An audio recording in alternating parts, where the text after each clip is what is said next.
아니 10개 심으면 2개만 살아남는다는 얘기가 되는 겁니다.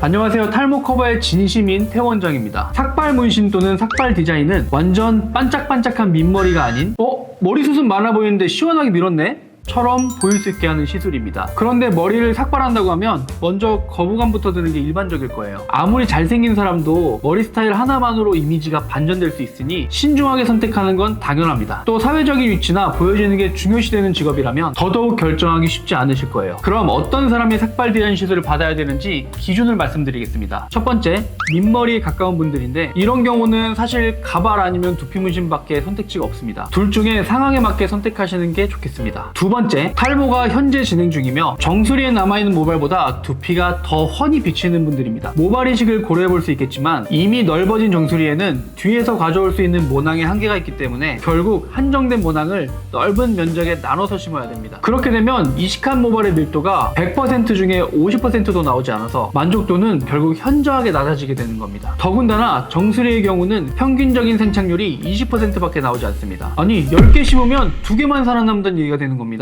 이렇게 전체 모발 이식한 경우도 정수리의 생착률은 확연하게 낮다는 게 보입니다. 그래서 이런 경우는 삭발 디자인 시술을 선택하는 게 정답입니다. 수체험 시술을 받고 나서 개인적으로는 만족할 수 있겠지만 저는 사실 추천드리지 않습니다. 세 번째는 탈모가 앞에서부터 진행되는데 모발 이식은 도저히 못하겠다 하시는 경우입니다. 헤어라인부터 탈모가 진행되면 거울을 봤을 때 탈모인 것을 쉽게 인지하게 됩니다. 그러면 가장 먼저 고려해봐야 할 게 모발 이식과 두피 문신인데 그래도 모발 이식은 도저히 못하겠다고 하시는 분들이 계셨어요. 그럼 두피 문신은 어떨까요? 탈모의 진행 정도에 따라서 시술 여부가 결정되는데요. 이 정도까지는 충분히 탈모 커버가 가능합니다. 그러나 두피 문신의 한계점도 분명히 알고 있기 때문에 과도한 시술이 들어가야 할 경우에는 삭발 디자인 시술을 추천해드립니다. 네 번째는 탈모 때문에 약을 처방받아 복용하고 있지만 부작용이 너무 심해서 탈모를 멈출 수 없는 경우입니다. 탈모의 진행 속도를 늦추거나 멈추는 방법은 병원에서 처방받는 호르몬 약뿐인데 저를 찾아주시는 분들 가운데 적지 않은 분들이 약에 대한 부작용을 많이 호소하세요. 탈모약 부작용이 너무 심해서 일상생활에서까지 큰 불편함을 준다면 오히려 그로 인한 스트레스가 탈모를 악화시키는 결과를 초래할 수 있습니다. 그리고 가끔 다른 약을 먹어도 되냐고 물어보시는데 판시들과 비슷한 처방 없이 구할 수 있는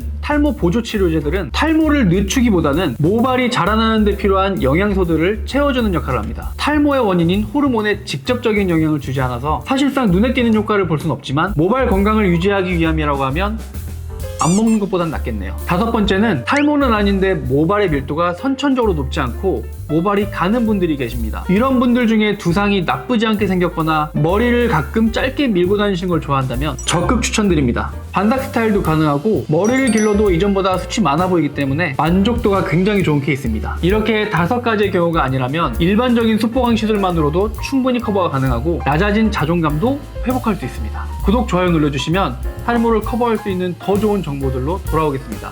지금까지 영상 시청해주셔서 감사합니다.